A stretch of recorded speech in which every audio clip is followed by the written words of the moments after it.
Salut à tous, bienvenue dans cette nouvelle vidéo. Aujourd'hui on va voir comment vidanger et changer le liquide de refroidissement d'une BMW E34 TDS. C'est une opération de maintenance à effectuer tous les 2 ans pour éviter la corrosion au niveau du moteur. Donc pour ça il vous faudra du liquide de refroidissement qui respecte la norme GS 9400. C'est la norme BMW en fait, c'est pour éviter la corrosion au niveau du moteur, etc. Donc prévoyez-en bien 10 litres parce qu'il y en a au moins 7-8 litres dans le circuit. Puis le reste ça vous servira pour faire les appoints. Prévoyez aussi les bassines qui peuvent contenir au moins 10 litres parce que quand on va vidanger il y en a quand même pas mal qui coulent, donc il faut pouvoir tout récupérer. Donc comme toujours, avant d'intervenir sur une voiture, on la met bien sur chandelle, on laisse pas uniquement le cric parce que c'est dangereux. Donc il est recommandé de lever l'essieu complet, donc tout l'essieu avant en fait. Ce qui fait qu'on va mettre une chandelle à droite et une chandelle à gauche, à l'avant. Ça permet d'être beaucoup plus stable en fait et d'avoir la voiture qui soit pas penchée d'un côté. J'en profite pour vous rappeler aussi que le liquide de refroidissement est extrêmement polluant, donc faites attention à pas en mettre trop partout. Quand vous êtes dans un garage, c'est moins grave. Faites pas ça dehors sur de la terre parce que ça absorbe et ça pollue de manière phénoménale. Et amenez bien les déchets dans une déchetterie en fait qui va pouvoir les retraiter de manière appropriée. Donc une fois la voiture sur chandelle, on va commencer par enlever le carter qui protège le moteur en fait. Donc pour ça il y a une vis devant, 2 vis sur les côtés et 2 vis à l'arrière. Donc il vous faut une petite clé de 10 sur un cliquet et si possible un grand cliquet parce que le petit passe pas très bien partout.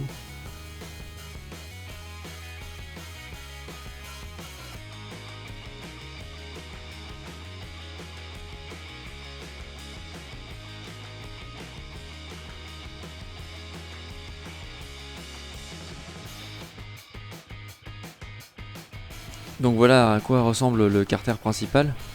Donc il y a un deuxième carter plastique en fait qui est derrière que j'ai pas filmé là. Vous pouvez le décaler si vous voulez. Moi j'ai pas réussi à l'enlever, j'ai juste réussi à le bouger un peu pour libérer de la place. Donc maintenant on va ouvrir le bouchon de liquide de refroidissement. Donc on fait toujours ça à froid.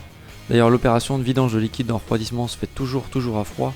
Ça paraît logique, sinon il y a des forts risques de brûlure en fait parce que le liquide de refroidissement peut monter à plus de 100 degrés. Et donc on va enlever le bouchon pour permettre au liquide de s'écouler plus facilement en laissant rentrer l'air par le haut. Donc là on se situe en bas à gauche de la voiture et là on voit la vis de purge qui est juste à côté du gros tuyau du radiateur. Donc on dévisse cette vis, on fait attention parce que ça pisse littéralement. Donc il vaut mieux mettre la bassine ou le seau un peu plus loin en fait.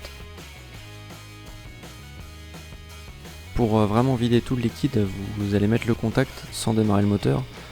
Et vous allez mettre le chauffage à fond, en fait ça va permettre de vider le radiateur de chauffage du liquide.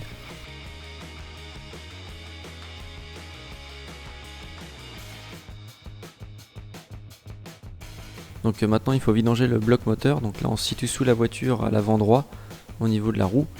Donc là on remonte doucement vers le bloc moteur et on voit la vis, en gros elle se situe juste derrière le turbo. Donc pareil, quand vous allez l'ouvrir, ça va faire un bon jet. Là je ne l'ai pas refilmé. Il faudra attendre que ça soit complètement vidé, puis refermer cette vis. Et ne pas oublier de remettre la vis du radiateur également. Et donc une fois que vous aurez remis les 2 vis, vous pouvez remettre le liquide de refroidissement, toujours en laissant le chauffage qui tourne à fond, pour que du coup la pompe vienne réaspirer le liquide en fait pour remplir le radiateur. Vous mettez une bonne dose de liquide en fait, ça va descendre petit à petit. Et en gros vous pouvez mettre le premier bidon plein sans problème, les yeux fermés. Et le deuxième, vous dosez petit à petit quoi. La purge se fait automatiquement, donc en fait il faudra refaire le niveau régulièrement au début. Et après une fois que ça s'est stabilisé, ça sera bon quoi. Donc voilà, j'espère que cette vidéo vous aura plu, que vous aurez appris des nouvelles choses. Et n'hésitez pas, si vous avez des questions, des commentaires, des remarques, des choses que vous aimeriez voir, posez-les dans les commentaires et puis j'essaierai d'y répondre du mieux que je peux ou faire des vidéos qui soient un petit peu axé sur les sujets qui vous intéressent. Si vous avez aimé, n'oubliez pas aussi de mettre un gros pouce bleu et de partager la vidéo. Et puis du coup je vous dis à bientôt pour une prochaine vidéo. Salut!